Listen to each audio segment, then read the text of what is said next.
Par une matinée tendue de mai, une salle d'audience fédérale de New York s'est transformée en épicentre de l'attention mondiale lorsque l'acteur Jamie Foxx a témoigné à la barre dans une affaire impliquant Sean Diddy Combs, autrefois considéré comme un ami proche. Le témoignage de Foxx est susceptible de faire la lumière sur de graves allégations qui circulent dans l'industrie du divertissement hollywoodienne, où les questions de rapport de force et d'influence financière sont examinées de près. Jamie Foxx se moque de ses soirées avec Diddy, se moquant de lui dans son émission spéciale comique sur Netflix, Jamie Foxx What Had Happened Was, actuellement disponible en streaming. L'acteur et humoriste, rompant le silence sur son chemin vers la guérison après son accident vasculaire cérébral presque fatal l'année dernière, a suscité des théories du complot sur les réseaux sociaux. Une amitié de 20 ans brisée en un instant. Qu'a révélé Jamie Foxx pour laisser Diddy sous le choc, incapable de se remettre? Hollywood n'a jamais été témoin d'une trahison aussi bouleversante. Autrefois, Jamie Foxx et Sean Diddy Combs formaient un duo inséparable lors de soirées exclusives réservées à l'élite, des soirées remplies de promesses de transformation scintillantes autour de verres trinquants, où les secrets étaient échangés contre le silence et où la célébrité se construisait au prix de sa vie. Pourtant, dans la salle d'audience fédérale austère, dépourvue de lumière, de musique et de rire, Jamie a témoigné dans un costume gris-froid, portant ce que Diddy redoutait le plus, la vérité. Il n'est plus le brillant Jamie Foxx des rôles prestigieux, ni le frère de confiance. Aujourd'hui, il est celui qui détruit toutes les illusions. Et son témoignage a suffisamment de poids pour garantir que Diddy ne reverra peut-être jamais la lumière de la liberté. De quoi Jamie a-t-il été témoin lors de ces somptueuses nuits de fête?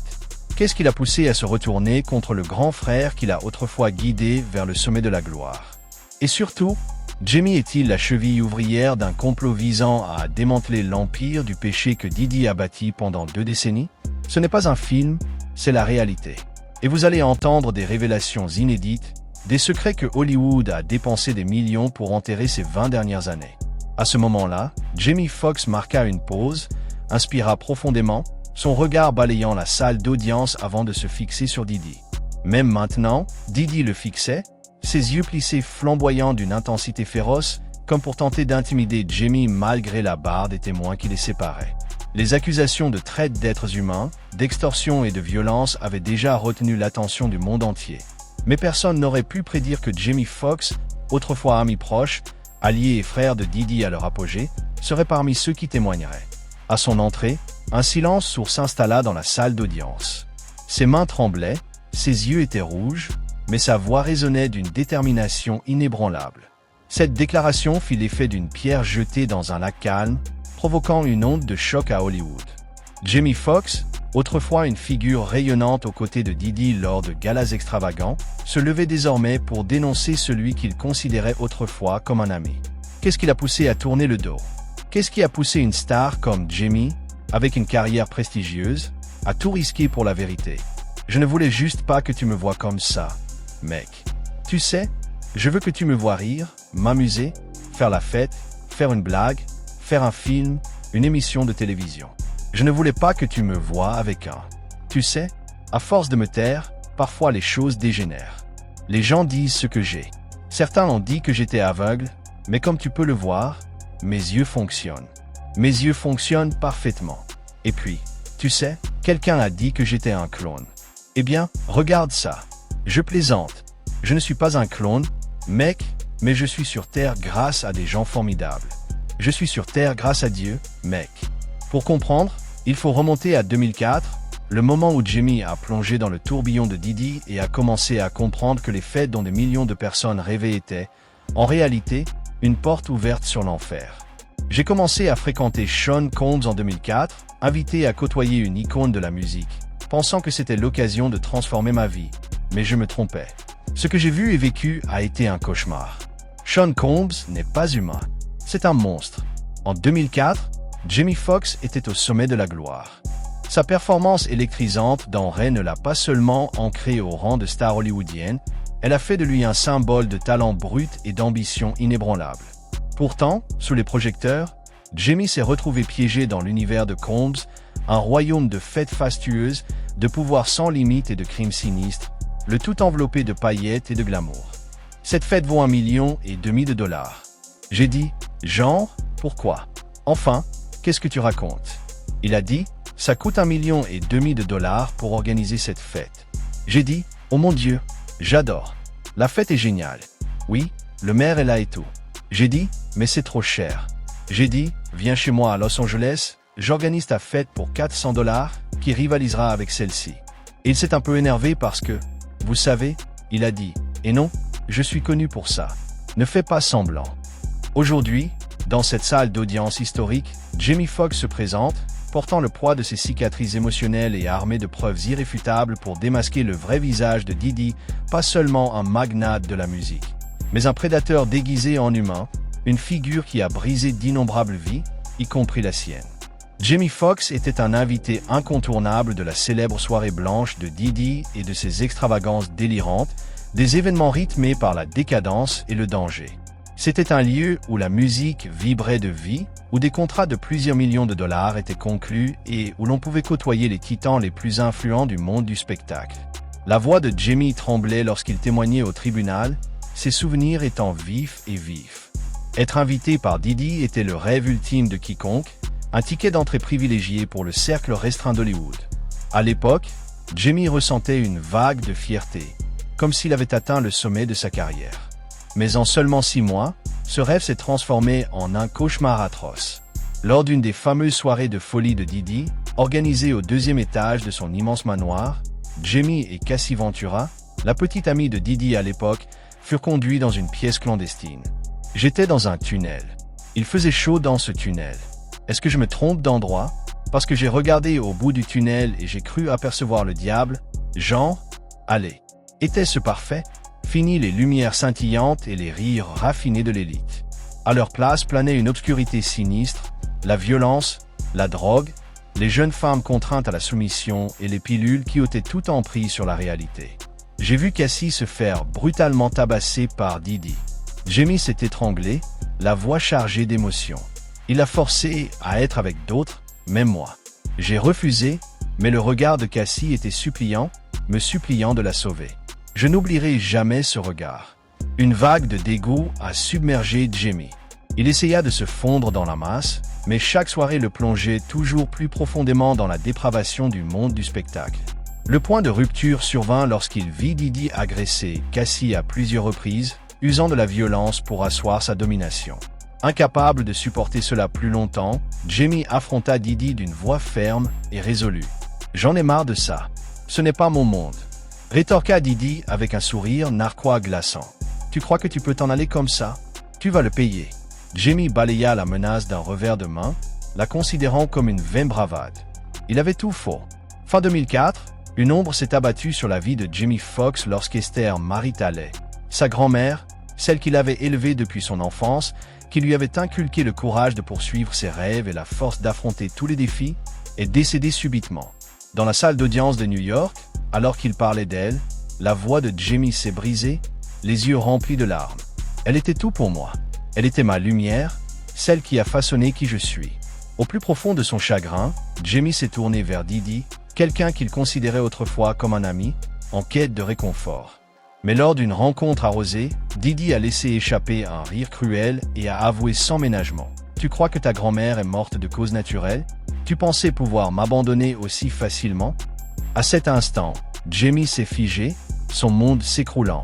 La rage le consumait tandis qu'il se jetait sur Diddy, lui assénait un violent coup au visage et hurlait. « Ma grand-mère était innocente. Pourquoi as-tu fait ça ?» Diddy se contenta de ricaner. « Tu es un imbécile, Jamie. Quiconque me trahit en paie le prix. » Ces mots sont restés gravés dans l'esprit de Jamie, révélant Diddy non seulement comme une figure puissante, mais aussi comme l'incarnation de la malice, prêt à écraser quiconque osait le défier. Ce moment a marqué un tournant dans la vie de Jamie. Il comprit qu'il ne pouvait plus fermer les yeux sur les atrocités de Diddy. Aux côtés de Cassie, qui subissait les tourments incessants de Diddy, Jamie se lança dans une mission périlleuse, rassembler des preuves en secret.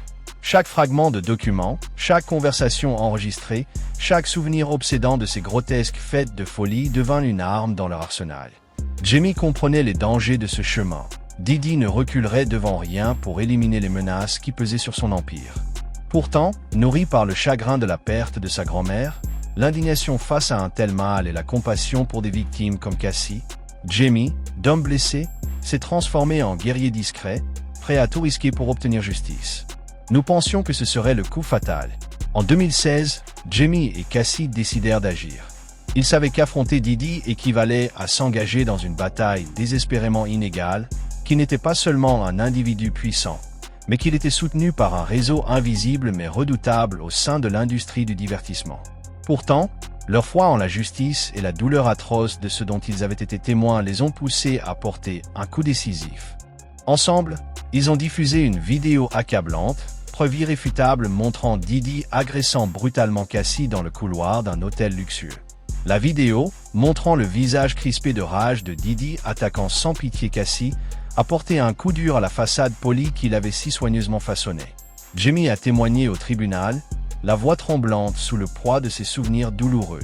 Nous pensions que cette vidéo lui briserait le masque, montrant au monde que Diddy n'était pas un magnate de la musique, mais un agresseur brutal, un véritable monstre. Mais ils avaient sous-estimé le pouvoir de Diddy, ou plutôt la puissance de l'empire qui le soutenait. À peine 30 minutes après sa diffusion, la vidéo a disparu d'Internet, effacée comme si elle n'avait jamais existé. Les réseaux sociaux, qui auraient dû être un phare pour la justice, se sont malgré eux rendus complices de la cause de Diddy. Des publications ont été supprimées, les comptes partageant la vidéo ont été bloqués et les voix de soutien ont été réduites au silence dans un silence glacial. La plainte que Cassie avait courageusement intentée, espérant qu'elle susciterait un véritable élan de justice, a été étouffée avec une efficacité impitoyable. En moins de 24 heures, l'affaire fut réglée à l'amiable, entourée de termes vagues et d'une pression financière étouffante qui ne laissa à Cassie d'autre choix que de céder. Dans la salle d'audience, Jamie baissa la tête, sa voix se transformant en un murmure amer. Nous comprenions que nous n'avions pas seulement affaire à Diddy. Il n'agissait pas seul. Derrière lui se dressait un vaste réseau d'influence, des fonctionnaires corrompus acceptant des pots de vin, des médias soumis à sa volonté et des avocats de renom avides de déformer la vérité. Nous n'étions que deux personnes ordinaires face à une machine immense et inarrêtable. Malgré de cuisants revers, Jamie et Cassie ont persévéré sans se laisser décourager.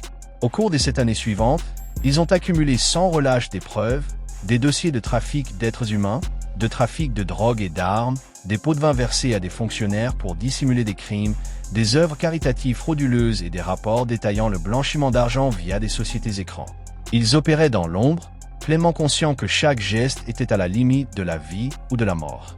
Dans la salle d'audience, tandis que Jamie racontait ce voyage, sa voix exprimait non seulement la fureur, mais aussi une conviction inébranlable. Nous savions que Diddy pouvait conquérir le monde, son regard balayant le jury, mais nous étions convaincus que la vérité, aussi fragile soit-elle, avait sa propre force.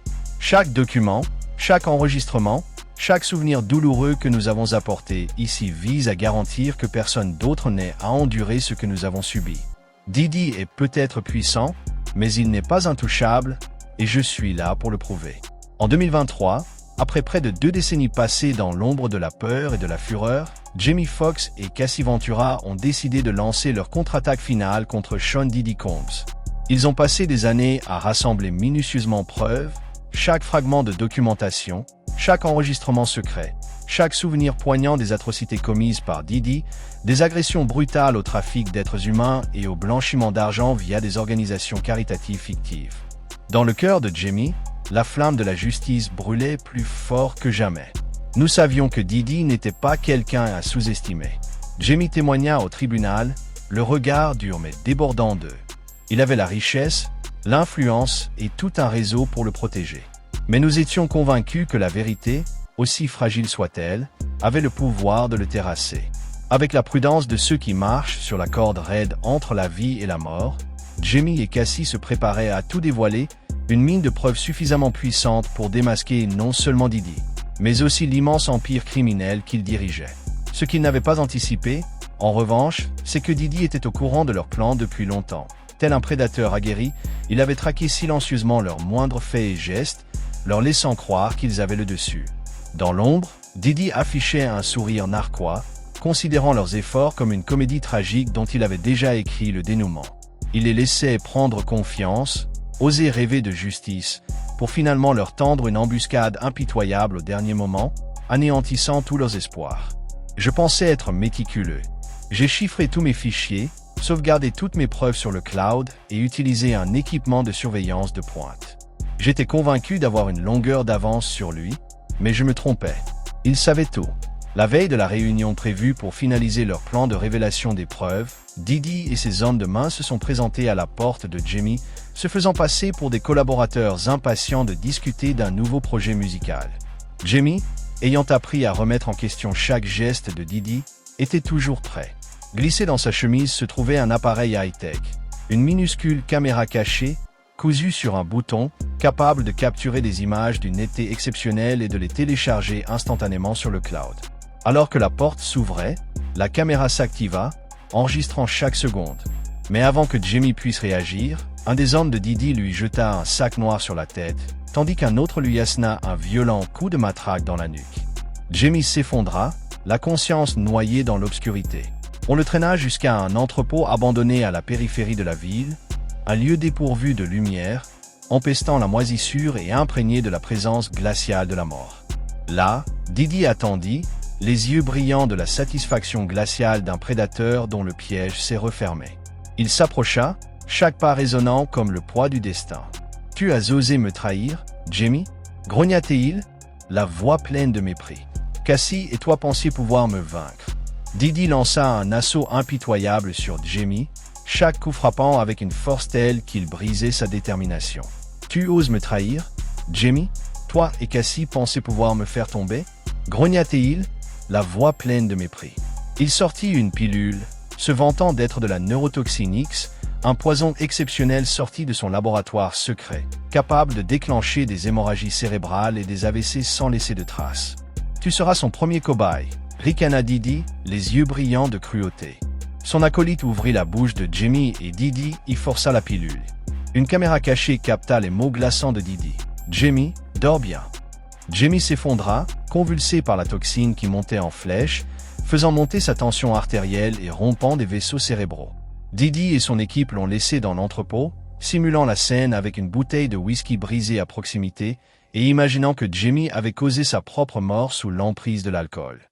Par chance, un chauffeur de camion qui passait par là a repéré Jimmy et a appelé les secours. Les médecins de l'hôpital, grâce à leurs efforts héroïques, ont pratiqué une opération chirurgicale d'urgence pour soulager la pression dans son crâne, le sauvant ainsi de la mort.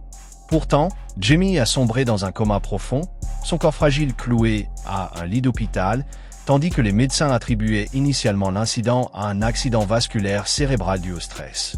L'attaque a été écartée comme un vol à main armée, et la veste contenant la caméra cachée a été oubliée dans l'entrepôt. Heureusement, les images de la caméra avaient été stockées en toute sécurité dans le cloud. Ça a l'air génial. Dis donc, j'ai une question à te poser à propos de toute cette histoire avec P. Diddy. À propos des rumeurs qui circulent en ligne, c'est complètement faux. Je me demandais si tu pouvais juste éclaircir ça pour les fans. Que Dieu te bénisse. Comment te sens-tu?